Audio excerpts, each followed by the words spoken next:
Hi everyone, welcome to week 4 of Race and Ethnic Relations. Let's get started. Today we're going to be talking about immigration in the context of colonialism and neocolonialism. So it's important to understand about immigration and ethnic minorities that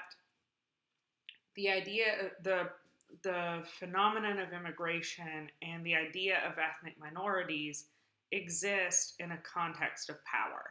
So everything we've talked about from chapter 1 or from week 1, beginning with Aulette chapter 1 and Bonilla Silva's preface, we've been talking about the idea of everything being hierarchical and everything being about a context of power. So if you think back to Olney and Winant, if you think back to Gramsci, they're all talking about how a more powerful group subjugates a less powerful group and racializes that power differential. So today is not different. Today we're going to be talking about immigration and ethnic minorities in this context of power. So to understand this context of power, going back to colonialism, we have the idea that more powerful countries colonize and exploit less powerful countries. Global economies, meaning economies that spread over the globe in terms of both production and consumption, extract resources from colonies, making them economically dependent. So an early example of this would be like the British East India Company and the Dutch East India Company, and the Dutch corporations that administered colonies in the Congo, is that in what's now DRC, is these global economies were extracting resources from these colonized places and then selling them to other parts of the world.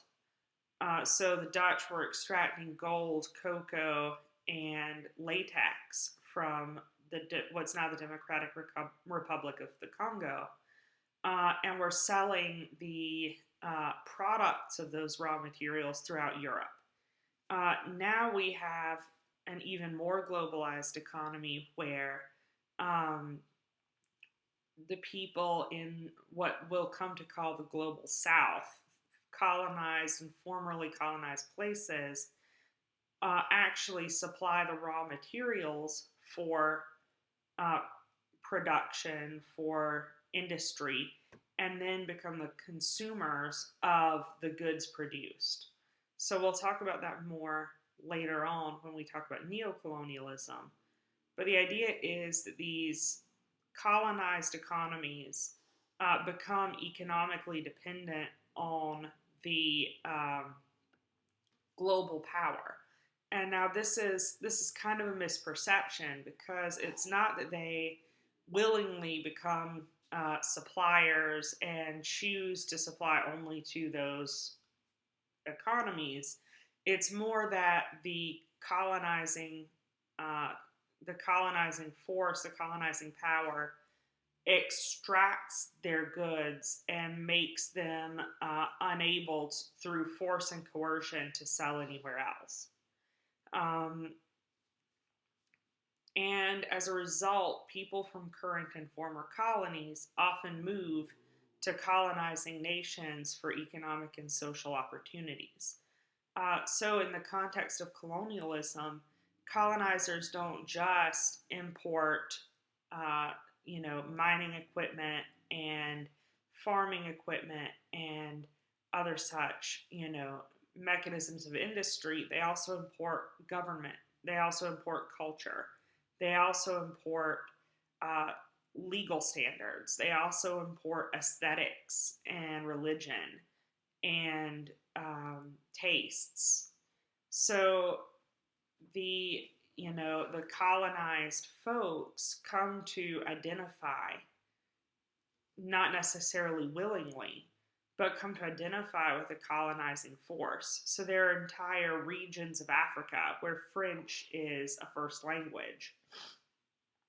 or English as a first language, um, and or Dutch as a first language.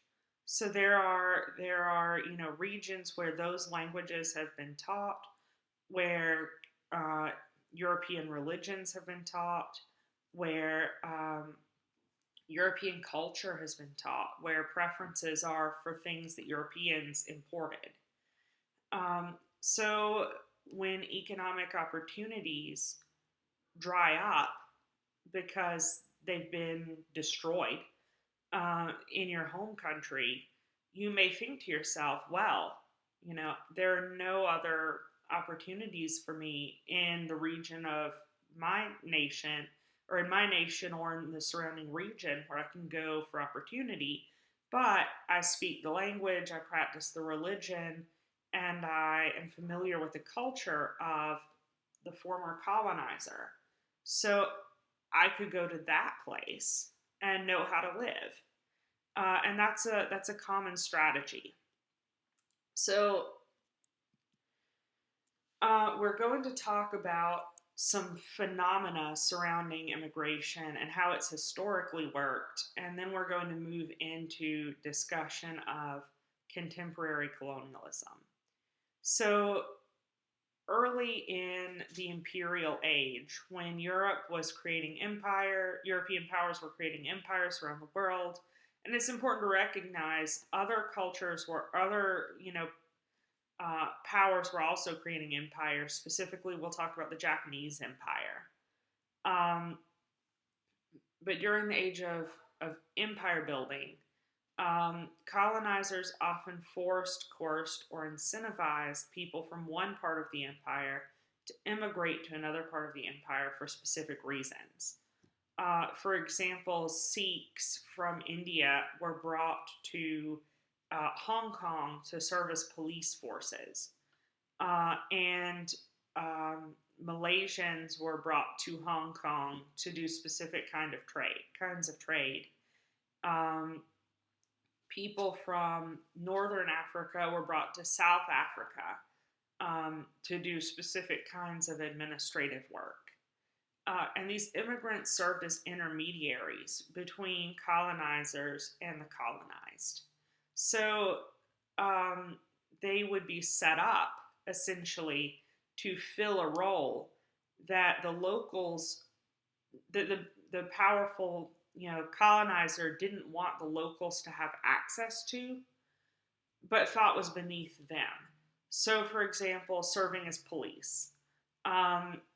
The British didn't necessarily want the people of Hong Kong to be able to have weapons, to enforce laws, to have that kind of power.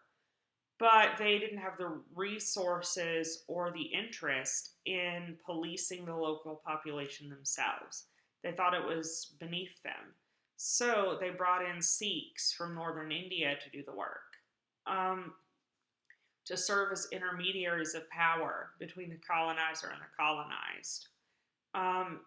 These middleman minorities or middleman immigrants often experience economic success in the economic context where they're brought because they're given essentially a monopoly on a specific industry or field, and they're frequently resented by the local community where they live because they're intermediaries of power. They're essentially instruments of colonial power. So examples would be Indians in British colonies all over the world, especially in Africa, and Indian Parsis and Sikhs in Hong Kong. So next we're going to look at three theories that can be applied to middleman minorities and really any minority group who lives in a kind of receiving culture, in a culture where they're not the dominant group. So we're going to look at pluralism, multiculturalism, and interculturalism. Pluralism is essentially the kind of lowest bar. It's kind of the minimum context in which ethnic minorities are allowed to live and flourish. So, under pluralism, minorities are tolerated by a dominant majority.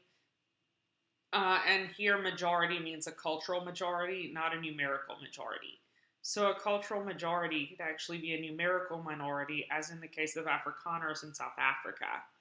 Um, ethnic minorities, and immigrant groups may be expected to assimilate or to remain isolated.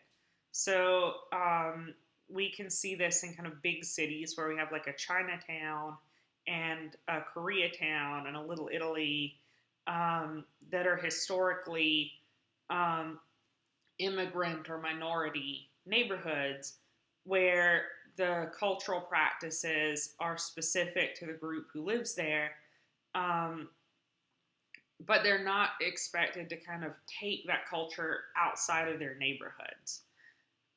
So they can either assimilate or remain isolated. And the government essentially makes hate crime legislation. They essentially say, hey, you can't persecute ethnic minorities for their identities, but doesn't do kind of much else to benefit those groups. Um, so I would argue that the United States is kind of a pluralistic society. We may be on the verge of multiculturalism, but I would say that we're largely a pluralistic society. We have a clear cultural majority, which would be like white US Americans. We generally expect that people from other countries will either assimilate or retain their cultural practices in isolation. And our government doesn't permit kind of persecution of ethnic minorities based on their ethnic identity, but doesn't do a lot to kind of support their interests. Um, Multiculturalism could be thought of as kind of a step up from pluralism. Multiple groups exist on equal footing and respect each other. So there's no kind of dominant majority. There's no majority culture. There's no official culture. All cultures are seen as kind of equally valuable and equally valid. There's no expectation that ethnic minority groups will assimilate to a dominant culture. And governments generally require equality of opportunity, equality of kind of access to social goods. Um, some more progressive thinkers say that multiculturalism isn't enough. It doesn't go far enough. And that the goal should be interculturalism. So I like to explain this. I like to use the metaphor of kind of multiculturalism is like a salad bowl.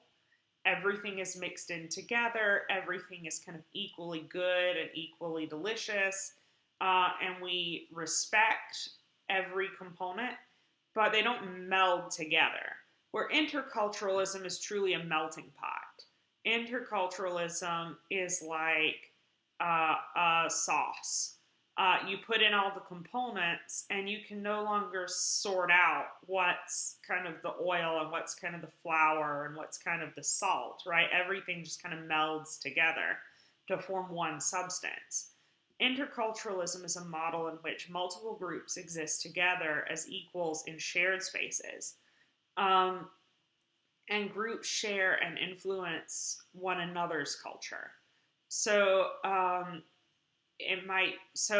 when I was a little girl, my best friend was Jewish, and so every winter I would celebrate Hanukkah with her family, and she would celebrate Christmas with mine.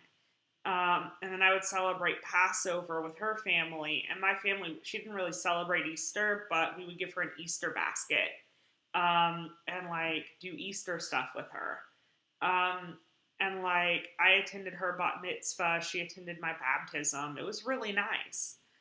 So on a tiny scale, that would be an example of interculturalism. We learned from each other, we influenced one another, we shared with one another. Um, and the government in an intercultural model would actually promote equity. So, not just equality of opportunity, but actually equity in terms of access and in terms of outcome. So, what we might do, for example, is teach multiple languages as official languages. We might make multiple ethnic holidays national holidays. We might recognize multiple cultural traditions as American traditions. But in addition to on a cultural level, we might create job opportunities that, um, you know, in communities where people of color and ethnic minorities tended to live. We might shift kind of centers of power uh, to include ethnic minorities more deliberately. It's really difficult to point to any nation or any cultural context currently on Earth and say that's a truly intercultural society. That's a society where everyone's culture influences everyone else's and everything is kind of shared and respected and everyone has equal access. Um, that would be really difficult to point to. I welcome further discussion of that. I'm not saying it doesn't exist, but the folks who promote this model say that it should be the goal, that it's how we'll kind of know we've reached an anti-racist place. So moving forward, I want to talk about the context of kind of neocolonialism. So colonialism is pretty easy to understand. Wealthy and powerful nations centered mostly in Europe, but it's important not to ignore places like the Japanese Empire. Um, but these wealthy, powerful countries politically and socially conquered other parts of the globe and colonized them. Neocolonialism is a little different. When we think of globalized economies as opposed to localized economies where the raw materials, the production, and the consumption all took place in a constrained geographic region. In a globalized economy, the raw materials may come from Uganda, and the production may happen in Bangladesh, and then the consumption may happen in the United States and Canada. And the corporation may be owned in Sweden, right? So we have corporations that are located all over the world, usually in wealthy, powerful nations, who extract wealth and outsource labor to poorer, less powerful nations, um, and then sell their goods all over the world. And this often results in economic destabilization and even political intervention in poor or powerless nations. So we can see this kind of through the age of colonialism, like colonialism classic, right? With the British East India Company. So the British, before kind of, and with the Virginia Company. So we've talked a lot about India. I'll talk about the U.S. context. Um, the earliest English colonists to the United States at Jamestown, um, 100, not 100 years, but many years before kind of Plymouth, that we talk about as the founding of colonial America. Um, the earliest immigration of British colonists to the United States was run by a corporation, the Virginia Company. They got permission to incorporate from the king, King James, and they came to Virginia not to kind of set up a religious colony, but to look for gold. They knew there was gold in Virginia, and so they came to look for gold. They didn't find very much, but what they ended up figuring out was that the soil was very fertile and it was an excellent place to grow tobacco and cotton and other crops that were desired. So they ended up staying, but the colony at Jamestown and the resulting kind of uh, colony at Williamsburg ended up um, being formed for economic reasons by a corporation, and then the government kind of set up colonies around that. That's very much what happened with the East India Company too, is that the British East India Company established trade in India mainly through the extraction of raw materials and resources. And then to protect their trade interests, the British sent the army. Um, so this often results in the economic destabilization and political intervention in the poorer or less powerful nations, where kind of local economies can't compete with the greater resources of the corporations from wealthier nations. They can't economically compete. The corporations can do things like pay higher wages than um, any factory, any producer in the colonized nation can pay. And then as soon as those producers are out of work or out of business and all the workers work for the corporation, they can lower wages again. Um, they can do things like sell goods that are mass produced through global supply chains and destabilize local textile and consumer goods markets. Um, this can destabilize entire governments. And as we'll see, that often requires or leads to political intervention from more powerful nations. Um, and as a result of this kind of political and economic destabilization, people from poorer or less powerful nations may immigrate to wealthier and more powerful nations to escape the poverty, instability, and lack of opportunity created by kind of globalization. So the prime example of this that I want to talk about is the United Fruit Company in Guatemala. So in the 19 kind of 20s, 30s, and 40s, the U.S. was crazy for bananas. U.S. consumers just loved bananas. Bananas were nutritious. They were tasty. You could get children to eat them. They were great. And different. So the banana variety that you eat today is called a Cavendish banana. But before kind of the 1950s and 60s, there were many kinds of bananas that Americans could get and eat.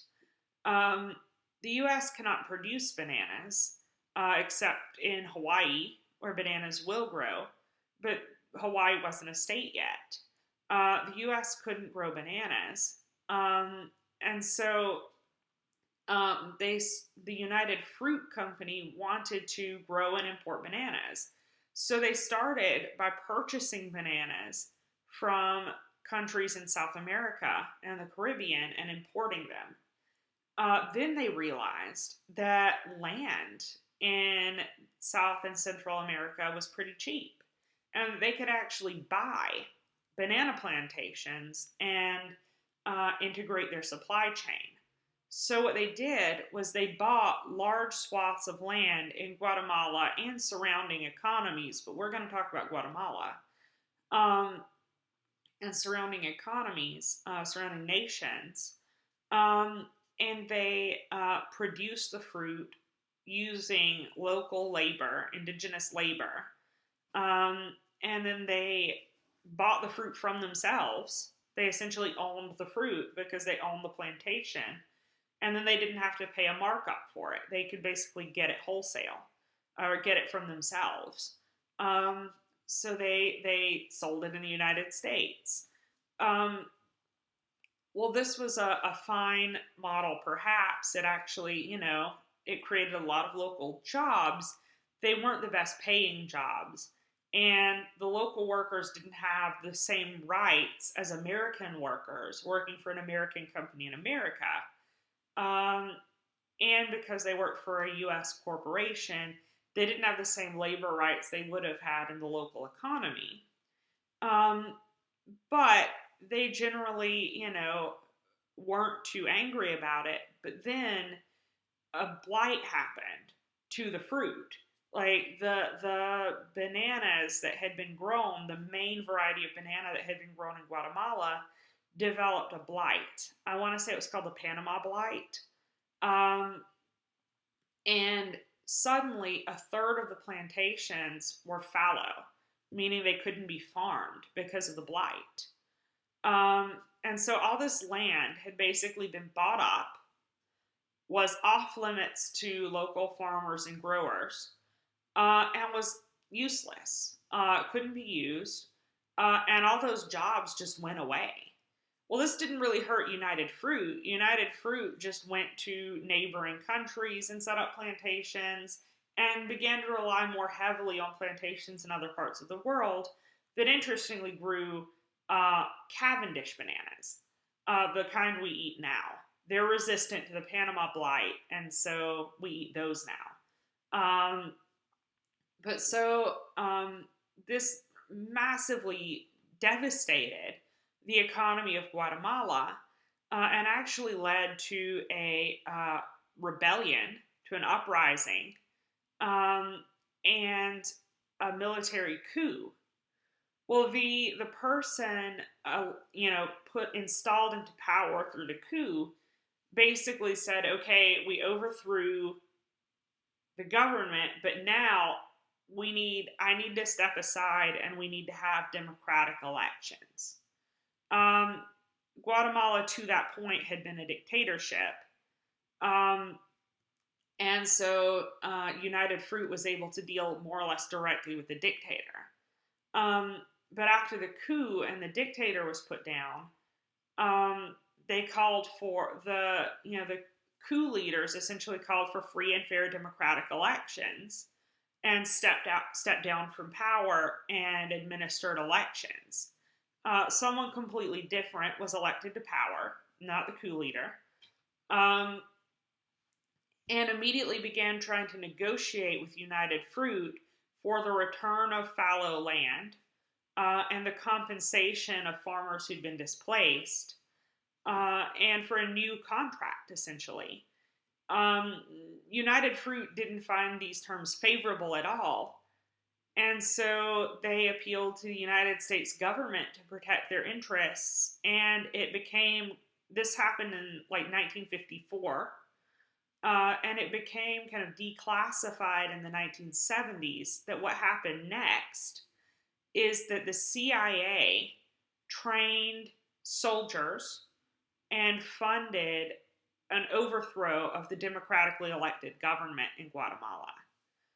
The CIA literally sent operatives, trained soldiers in Nicaragua, and organized an overthrow of the democratically elected government. They also killed many labor leaders, and basically put down the democratically elected government and installed a new dictator who would deal favorably with United Fruit. So basically, for bananas, the CIA overturned the democratically elected government of Guatemala and installed a dictator who oppressed their own people for decades, and completely destabilized the Guatemalan economy. As a result, we started seeing large waves of immigration from Guatemala to neighboring countries like Nicaragua, like El Salvador, like Mexico. But we also started to see major waves of Guatemalan immigration to the United States because there were farm workers. They were agriculturalists who suddenly had no agriculture to work in. And so a lot of Guatemalans came to the United States as farm laborers. That was the best opportunity they could get. A more contemporary example is NAFTA, the North American Free Trade Agreement. Definitely not the North American Fair Trade Agreement. Fair trade is a very different concept. The North American Free Trade Agreement, which essentially gave Mexico it was meant to be a parallel of the EU. It was a trade zone including Canada, the United States, and Mexico, which was supposed to give corporations in all three countries access to supply chains, consumer markets, and manufacturing in all three countries. But it overwhelmingly benefited corporations in the United States and Canada because they were simply wealthier and had the backing of wealthier governments. So what happened is that a lot of Canadian and U.S. corporations set up uh, production zones in Mexico, um, all, mostly surrounding the border. These companies are called maquiladoras, or like manufacturers, um, and they employ local people, but at very depressed wages, because they're basically entitled to work they're not protected by either nation's labor laws. So they work in these maquiladoras, doing underpaid, undercompensated labor, and then the goods are marketed back to them. So you can see many examples of this through NAFTA. Also, there are cases of like local governments not having any redress, not having any opportunity to kind of complain or get justice when corporations from Mexico and Canada uh, destroy the environment or commit kind of human rights violations. So NAFTA ended up being really great for the US and Canada and really lousy for Mexico. Um, and NAFTA was passed by Bill Clinton and was really Hillary Clinton's pet project. Lest we kind of demonize um, kind of Republican politics or conservative politics, it's important to recognize that NAFTA had wide bipartisan support, and was actually what Bill Clinton built his presidency around. That and TANF, which is a totally different conversation. So some thinkers, including Stuart Hall, most famously in a 2000 article, argues that multiculturalism and globalization is actually an anti-racist process.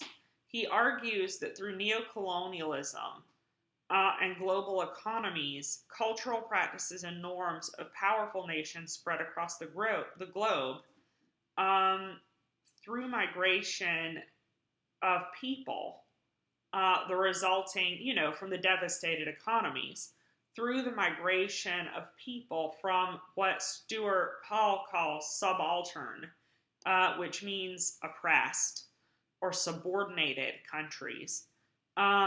These subordinated cultures, these cultures of subordinated nations, influence the cultures of the more powerful nations.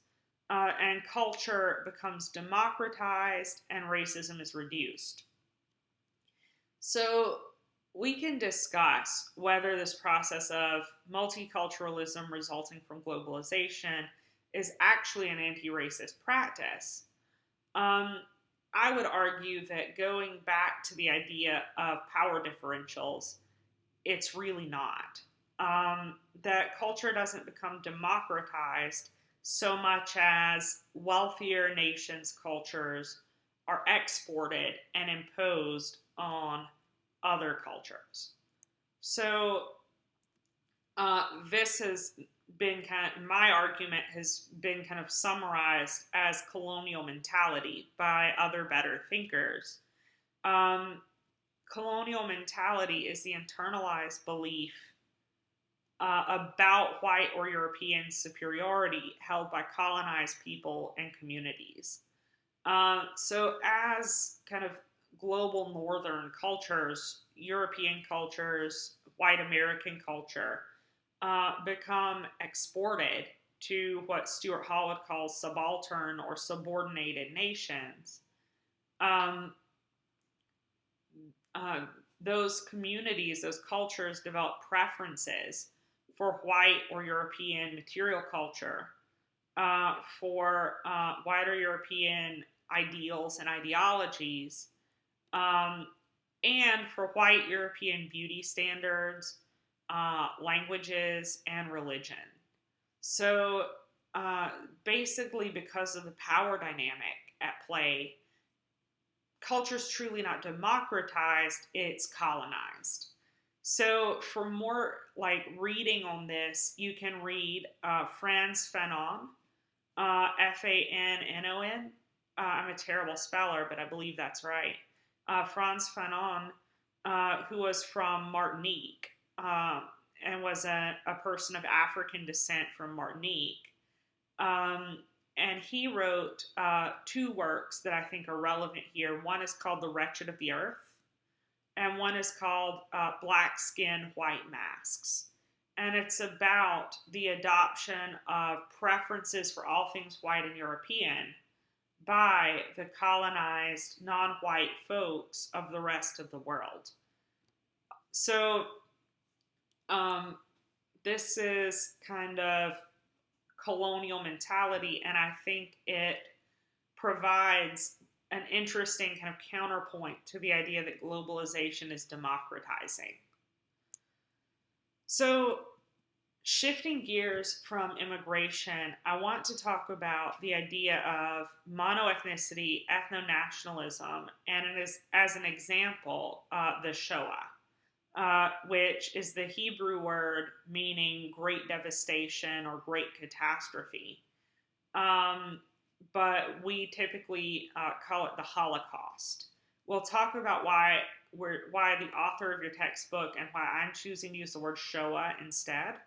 But we're going to talk about we've talked about how immigration patterns are shaped by economies and by colonialism and neocolonialism.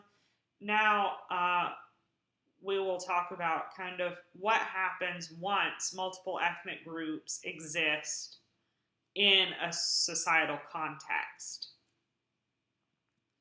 So, monoethnicity and ethno-nationalism are related concepts.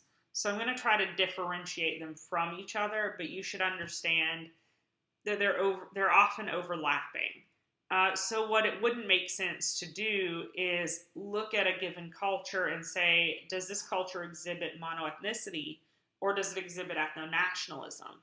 They often exist in the same cultural contexts and they're different ideas, but in practice they often coexist and overlap.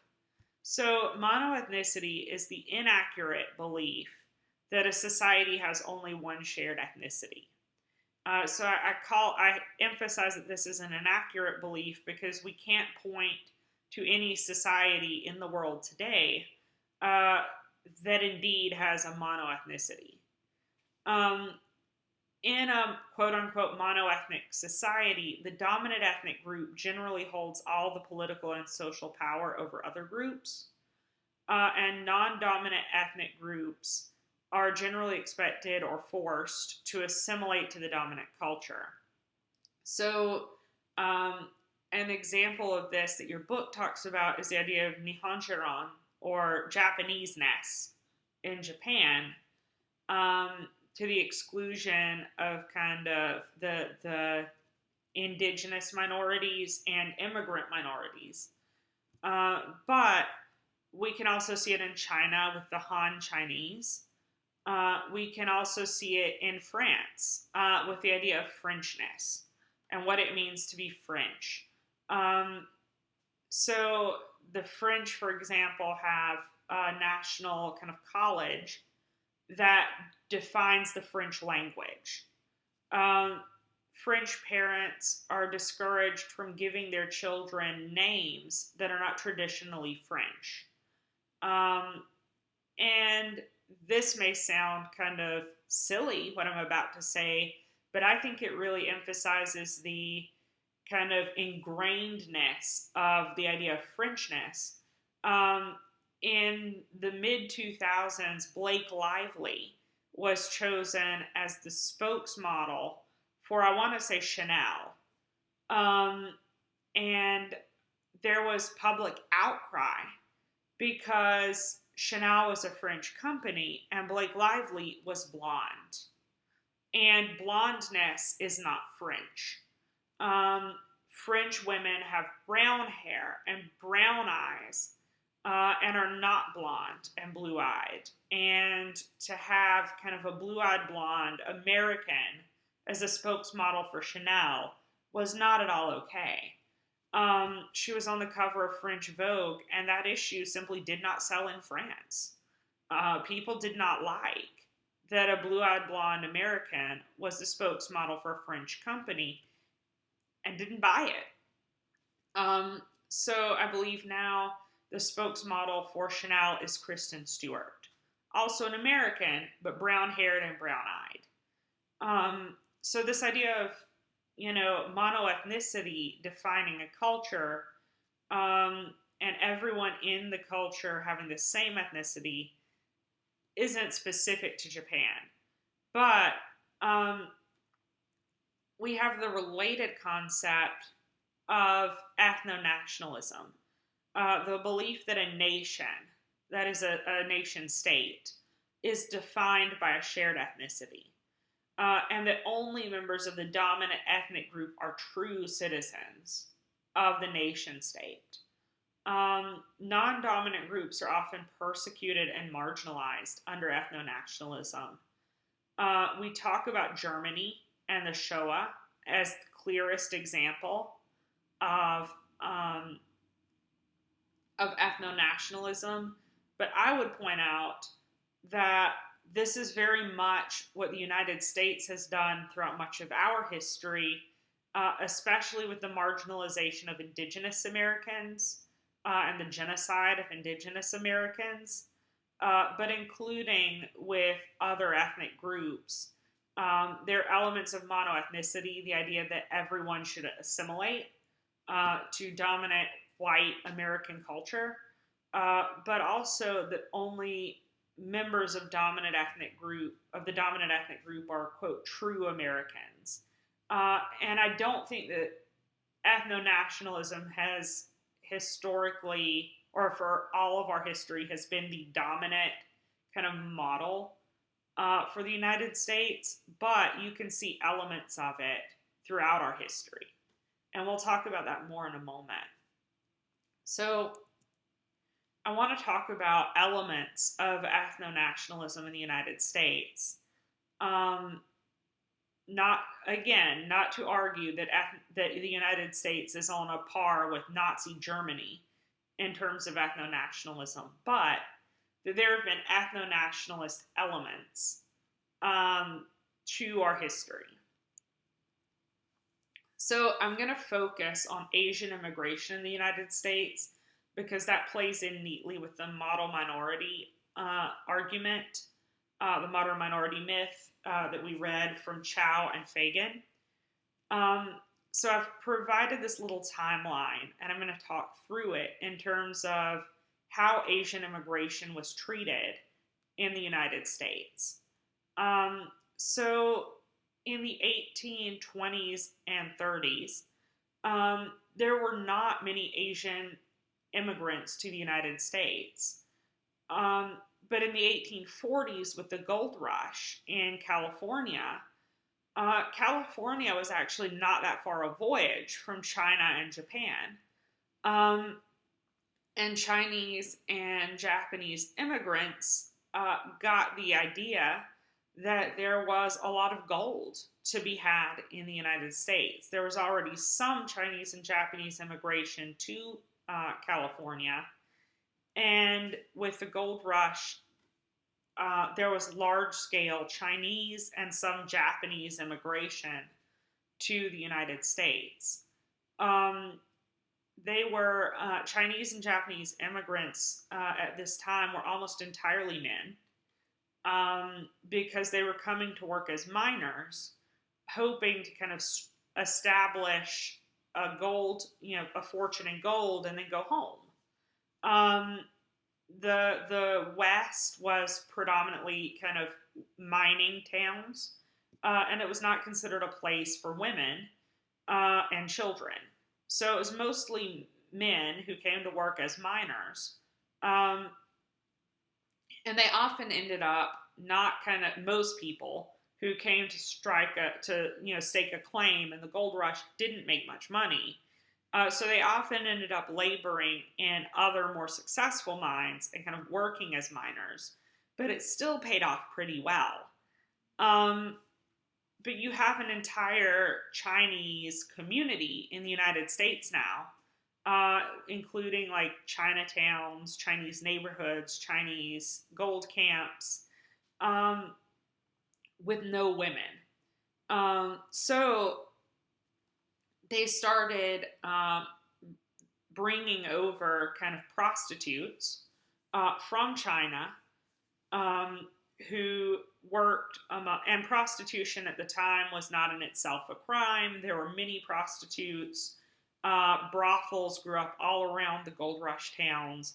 This was not specific to Chinese men, but prostitutes started coming from China to do sex work. Um, and people, because Chinese prostitutes were very visible, because they were the only women immigrating. So in 1875, in the 1870s, there was a lot of outrage around this. It was very obvious that the women from China in these communities were doing sex work. And because sex work was denigrated, even if it wasn't illegal, they started, there was a lot of public outrage and outcry and kind of pearl clutching about the fact that there were, Chinese prostitutes, claiming that they would corrupt American men and that they were leading to degeneracy in the Chinese community. So in 1875, the Page Act was passed, which basically made it illegal for Chinese women to immigrate to the United States. And so, except for very, with very specific permissions, Asian women couldn't immigrate. And so, this was kind of a foreshadowing. By the 1880s, the United States was in a major economic recession. And Chinese men were in high demand as miners, as railroad laborers, and as shipping workers, and as fishermen. So on the West Coast, a lot of kind of low-wage, hard labor occupations were dominated by Chinese men. And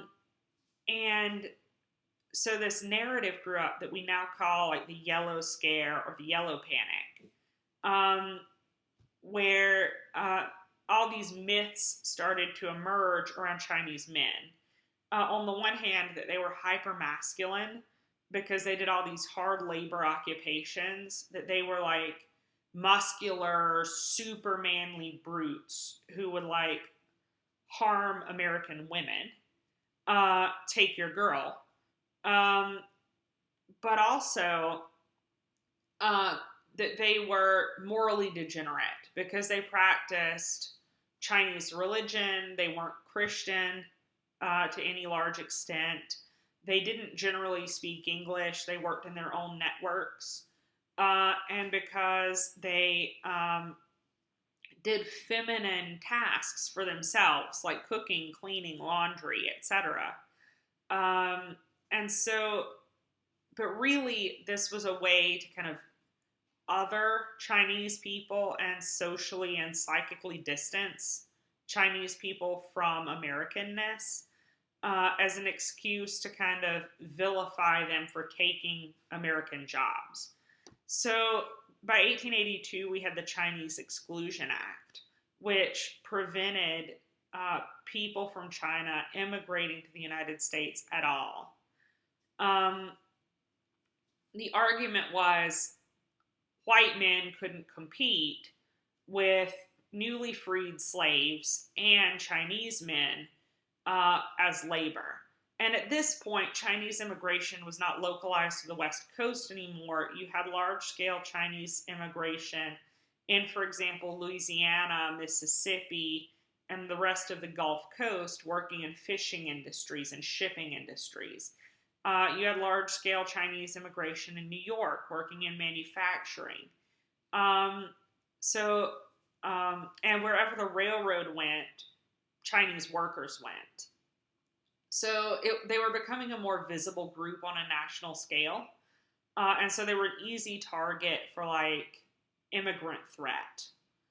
Um, this led in 1921 to the national origins formula, um, which was an immigration policy that essentially said, look, America is primarily a European Protestant nation, and we want to protect that kind of makeup of the United States. We want to privilege the immigration of white people from Western Europe who are Christian. And so the national origins formula basically set up a quota system where people of color could immigrate only in very few numbers and for very specific reasons. I think the figure is that in 1922, 6 Chinese people were allowed to immigrate to the United States. In 1943, we had the Magnuson Act, basically imprisoning. By now, World War II had broken out, and we interned Japanese Americans en masse. So we think about internment camps and concentration camps as happening during the Holocaust. But the United States, on a large scale, interned Japanese Americans. And I don't mean Japanese immigrants from Japan to America, but their children and grandchildren. So anyone with Japanese ancestry at all, even if they were of mixed ethnic heritage, even if they had never been to Japan, spoke no Japanese, and some other Asian people who are mistaken for Chinese, were summarily rounded up. They weren't tried for any crime. They were rounded up on the basis of their ethnicity. And they were taken from work, from home, under military police guard. So they were given maybe an hour to pack up what they could fit in suitcases and were taken to concentration camps, mainly in the Nevada desert, where they lived out the remainder of the war. So this was done under FDR and not kind of talked about in the rest of the country. But Japanese were interned in concentration camps on suspicion that they would defect and fight for Japan, or that they would infiltrate the United States military or manufacturing and would, would leak secrets to Japan or to the Axis powers. So they lost their homes, they lost their businesses. When they were released from the camps, they usually came back to find that their house had been robbed or burned, that their businesses had been vandalized or at least, bought up or had fallen into kind of disrepair. Many Japanese Americans lost generations of wealth. In 1945, American soldiers were starting to come back from the Pacific Theater with Asian wives and children. They had essentially fallen in love with, married, etc., Japanese and other Asian and Pacific Islander women and had children with them. And they wanted to bring these women and children back with them. So in 1945, the wives and children, whether natural or adopted, of American soldiers were allowed to immigrate to the United States with their husbands in contradiction of the national origins formula. But there were still quotas. So there were still only a certain number of these women and children who could immigrate every year. Finally, in 1965, we have the Immigration and Nationality Act, which outlawed quotas. It basically said there's no quota system anymore. Um, it contradicted the 1921 language that the United States was a white European country. And it allowed immigration of people who are not white and Northern European. So we saw a lot of Eastern European, a lot of Southern European, and a lot of Asian, Latin American, and some African immigration at this time. So, part of my point in focusing on Asian Americans is because it really illustrates some ethno nationalist policies in United States histories, such as fear of non white people immigrating and changing the makeup of the country, as in the 1880s. The national origins formula essentially defining America as a white country in 1921. Um, the internment of Japanese Americans in 1943, since although they had been here for generations, they were still perceived as outsiders. And then we saw that kind of at least nominally change in 1965. Um, but I want to go on using um, Asian Americans as an example of American politics around immigration and nationality and talk about the myth of the model minority. The myth of the model minority is an idea proposed and kind of argued by Rosalind Chao, and Joe Fagan, who wrote The White Racial Frame. Um, and it's about the position of Asian Americans in the racial structure of the United States. Um, Chao and Fagan argue that within American society, Asian Americans are treated as a model minority, um, and that this is harmful in several ways. So, what they mean by model minority is that Asian Americans are held up as an example of immigrant success in the United States. That essentially we use Asian Americans as we hold them up as a paragon of like, this is what a good immigrant group is like. They're the ultimate aspirational immigrant group. And the first kind of problem with this is that it praises Asian Americans based upon their perceived assimilation. So Asian Americans are often praised and held up as a model minority because they're perceived to have readily assimilated to American culture. And if you think back, like, first of all, that's really not what happened. Asian Americans set up some of the earliest ethnic enclaves in America. We're very slow to learn English. We're very slow to kind of integrate into American businesses, and we're much more likely to be entrepreneurial and to work in Asian-owned businesses. So first of all, that's not really true, but under the 1921 National Origins Act, only very successful and wealthy Asian American, like Asian people, were allowed to immigrate to the United States at all.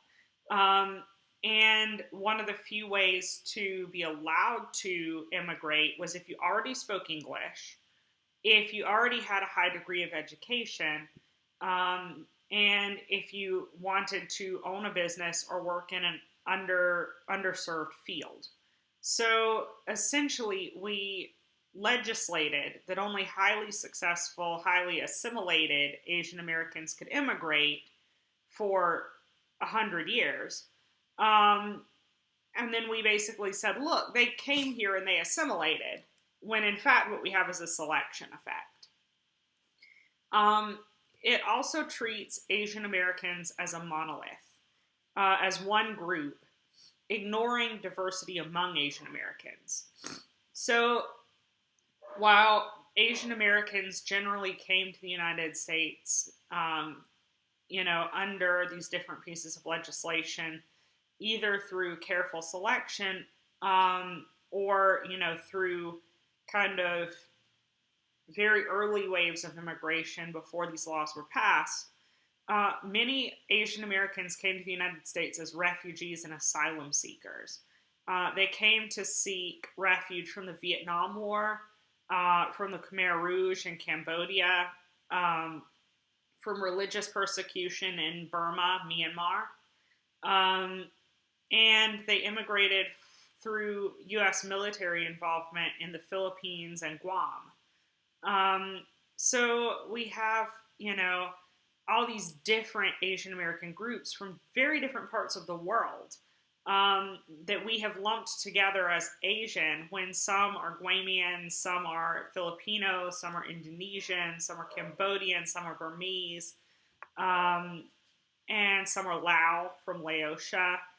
Um, and then Chinese, Japanese, and Korean, which is who we tend to associate with being Asian, or Asian American. So we treat all Asian Americans as if they're essentially Chinese, Japanese, or Korean, um, ignoring the important, cultural, social, and economic diversity among Asian Americans. And in fact, it disappears a lot of the suffering and economic deprivation faced by many Asian Americans. So, for example, while Chinese and Japanese people uh, really pull up the median or the mean income and education because of selection effect, but also because of generational wealth built in the United States. Vietnamese people, Cambodian people, um, and Laotian and Hmong people are incredibly, overall, like, economically marginalized. Um, so we disappear a lot of the diversity among Asian Americans, as well as a lot of the suffering and oppression that Asian Americans experience. We also we highlight relatively high current positions of some Asian American groups without acknowledging structural racism against Asian Americans. So this is a form of what Bonilla Silva would call cultural racism. We essentially say, um, look at these remarkable people who are naturally talented, who are culturally motivated, um, and ignore the fact that we created structures where only those people were allowed to immigrate, and where, you know, those were the only ways as highly educated workers in niche fields that Asian Americans were allowed to thrive and be represented in the United States. Um, so it ignores structural racism and turns it into a culture, frames it as a cultural phenomenon instead of a structural one. It also uses Asian Americans as a discursive tool to shame and belittle other racialized groups. So we saw this in Bonilla Silva chapter 5 and chapter 6, um, with the dominant kind of arguments of, well, look, if Asian Americans can make it in America, why can't black people make it? If Asian Americans can assimilate really effectively, why can't Latin Americans do it? If immigrants from, Asia can succeed in the United States, why can't immigrants from the Indian subcontinent succeed in the same ways?